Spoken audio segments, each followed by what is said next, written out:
कौन देगा मेरा बच्चा? आप मेरा बच्चा कौन देगा?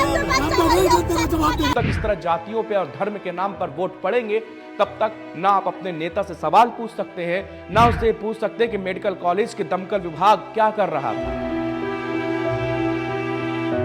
बच्चे को पता ही नहीं है कि कहाँ है। कह रहे बच्चा यहाँ नहीं है, जितने भी लगे सो ले जाओ। ऐसी हृदय विदारक घटना, जो 3 दिन 4 दिन 5 दिन 6 दिन का बच्चा था, वो आज चला गया। उनके माँ बाप रो रो के पीट रहे। जरा वो तस्वीरें देखिए।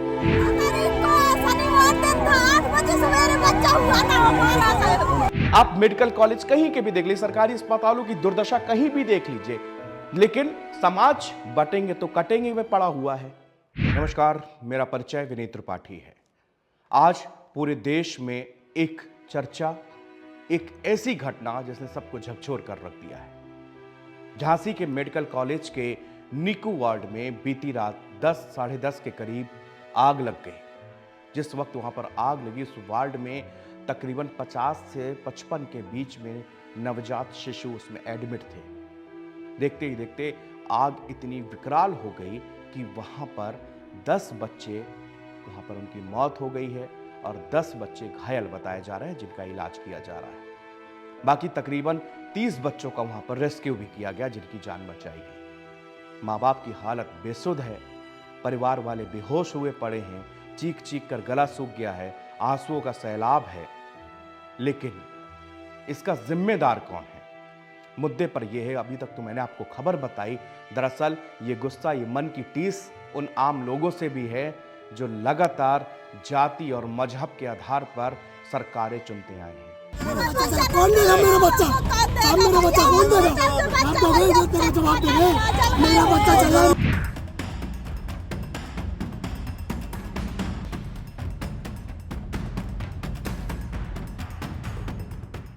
कब तक इन्हीं जाति और इसी धर्म की आड़ में ये सियासतदान सियासी रोटी सेकते रहेंगे और ऐसी सरकारी संस्थाएं इसी तरह के हाल होते रहेंगे। हमारे आपके परिजन, हमारे आपके बच्चे, हमारे आपके बूढ़े इसी तरह जान गंवाते रहेंगे, किसी को कोई फर्क नहीं पड़ता है।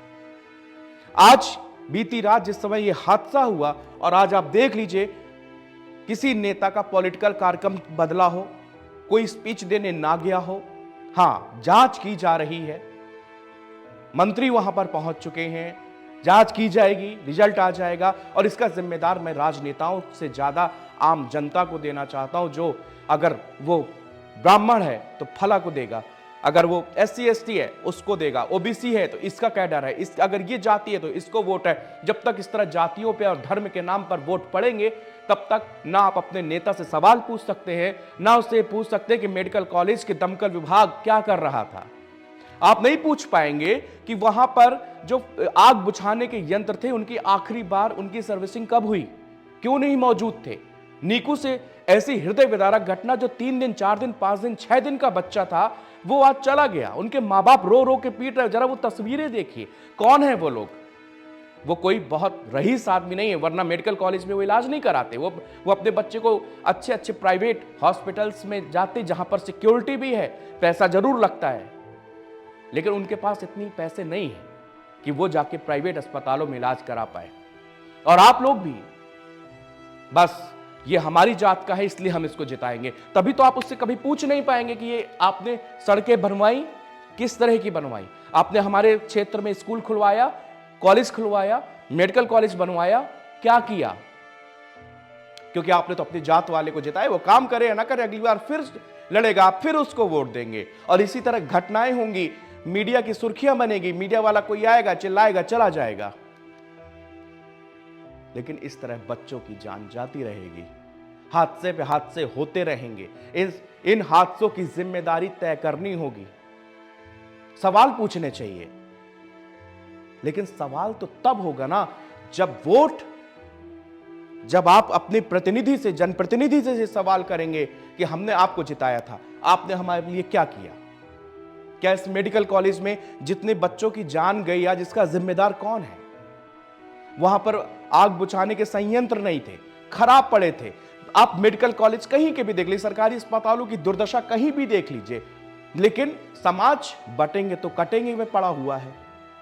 समाज पड़ा हुआ 15 मिनट की छूट दे दो तो हम उनको देख लेंगे, हम उनको देख लेंगे। अरे 15 मिनट की बात जो कहते हैं, इन दोनों नेताओं को एक कमरे में बंद करके 15 मिनट दे दीजिए और वहां पर एक सीसीटीवी लगा दीजिए, हकीकत आपको सामने आ जाएगी। बैठ के गप करेंगे, कोई कुछ नहीं करेगा, लेकिन हम आपके, हमारे आपके लड़के, हमारे आपके युवा उस 15 मिनट के चक्कर में अपनी जान दे देंगे, अपने ऊपर मुकदमे लिखवा देंगे, एक दूसरे के धार्मिक स्थलों पर चढ़ेंगे, एक दूसरे के धार्मिक स्थलों का मजाक बनाएंगे, एक दूसरे के ईश्वर के ऊपर, भगवान के ऊपर, अल्लाह के ऊपर, पैगंबर के ऊपर टिप्पणियां करेंगे, विवाद होगा, कौन किसका इसमें हानि है। मुझे लगता है कि यह बात समझनी पड़ेगी। अगर अभी भी नहीं पढ़ेंगे तो जीवन में याद रखिएगा, इस तरह की घटनाओं, दुर्घटनाओं के लिए आप सरकार को कोसना बंद कर दीजिए, क्योंकि इसकी जिम्मेदारी आपकी खुद की है, मेरी खुद की है, हम सब की है। हम सवाल तभी पूछ पाएंगे जब हम धर्म, जाति, मजहब से हटकर किसी को वोट कास्ट करेंगे और इसलिए करेंगे कि मेरे क्षेत्र का, मेरे देश का विकास हो। आज वोट किसके नाम पर मांगे जा रहे हैं? कहीं भगवान के नाम पर, कहीं मंदिर के नाम पर, कहीं मस्जिद के नाम पर, कहीं अल्पसंख्यकों के नाम पर, कहीं दलितों के नाम पर, कभी ओबीसी के नाम पर, कभी सवर्णों के नाम पर, कभी आरक्षण के नाम पर। लेकिन इन सब के बाद में क्या रह जाता है? जब इस तरह के हादसे होते हैं तो कोई सिर्फ ट्वीट आते हैं, और इस घटना की गहरी संवेदनाएं मृत परिवारों के साथ है, क्या इससे क्या हासिल होगा? आज मेरे सामने जो तस्वीरें आ रही थी, गुस्से से बिल्कुल मन व्याकुल था। इस वजह से व्याकुल था क्योंकि वो 10-10 दिन, 5-5 दिन के बच्चों के मां बाप, वो कहते हमारा बच्चा लौटाओ, तो हमको कुछ नहीं चाहिए, हमें कुछ नहीं चाहिए। मेरा बच्चा चला, कौन देगा मेरा बच्चा? अब मेरा बच्चा कौन देगा? आप तो गए जो तेरा जवाब दे रहे। मेरा बच्चा चला, मेरा बच्चों को पता ही नहीं है कि कहाँ है। गई थी आप पता करने? हाँ, क्या बोले? कह रहे बच्चा यहाँ नहीं है, जितने में लगे सो ले जाओ, अब तुम बचा लो। कह रहे हमसे तो मतलब मिल नहीं रहे बच्चा। कोई मुआवजा उस 10 दिन के बच्चे को वापस नहीं कर सकता, और उस माँ की स्थिति तो क्या होगी, अंदर से वो क्या महसूस कर पा रही होगी, ये हम कल्पना नहीं कर सकते, ना आप कल्पना कर सकते। नवमाय जिसको पाला, नवमाय बाद जिस दिन वो पैदा हुआ, घर में खुशियां आई, मिठाई बांटी गई, लेकिन क्या पता था कि 10 दिन के बाद, 5 दिन के बाद मेरा बच्चा चला जाएगा। ठीक से आंख भी नहीं खोली और उसकी हमेशा के लिए आंख बंद हो गई। और सिस्टम, वही सिस्टम, जांच की जाएगी, दोषियों को बख्शा नहीं जाएगा। बस 2-4 दिन मीडिया में खबरें आएंगी, फिर कोई दूसरी बड़ी खबरें हो जाएंगी, ये खबरें दब जाएंगी, फिर कोई बड़ा हो जाएगा, वो खत्म हो जाएगा, लेकिन हम नहीं सुधरेंगे।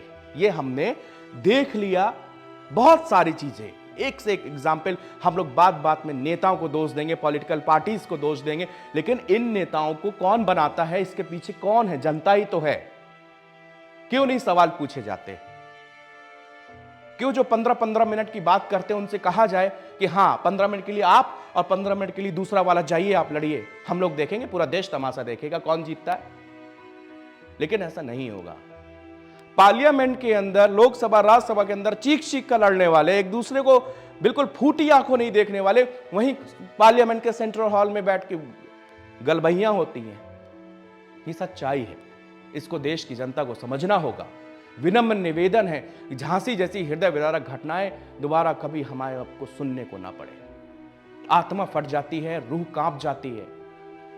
मेरे सामने जो तस्वीरें थी वो किसी भी पल आप देख नहीं सकते हैं। मेरी हिम्मत नहीं है।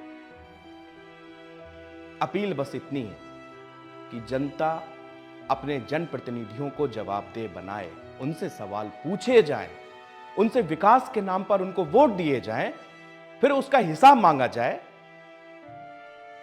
आजकल एक और बढ़िया चलान इलेक्शन में मैं देख रहा हूं, महाराष्ट्र और छत्तीसगढ़ में फ्री में पैसा, 3,000 रुपए तुमको देंगे, 2,000 रुपए तुमको देंगे, इतने 1,000 करोड़ रुपए किसानों को जाएंगे, इतने 1,000 करोड़ इसको जाएंगे, इतने 1,000 करोड़ उसको जाएंगे। भाई जब सब पैसा इसी तरह चला जाएगा तो फिर मेडिकल कॉलेज कहां से बनवाएंगे? फिर उसके लिए कौन जवाब दे? कोई नहीं। फिर वही सिस्टम। इसलिए हम लोगों को एक नागरिक होने के नाते इन सब बातों पर गौर करना चाहिए, सोचना चाहिए, समझना चाहिए, अपनी सरकारों को जवाबदेह बनाना चाहिए, जब सवाल पूछना चाहिए, अपने जनप्रतिनिधियों से पूछिए चाहिए। जब भी मिले तब भी सवाल पूछने चाहिए कि फला रोड बनी थी, नहीं बनी, कोई जिम्मेदार है।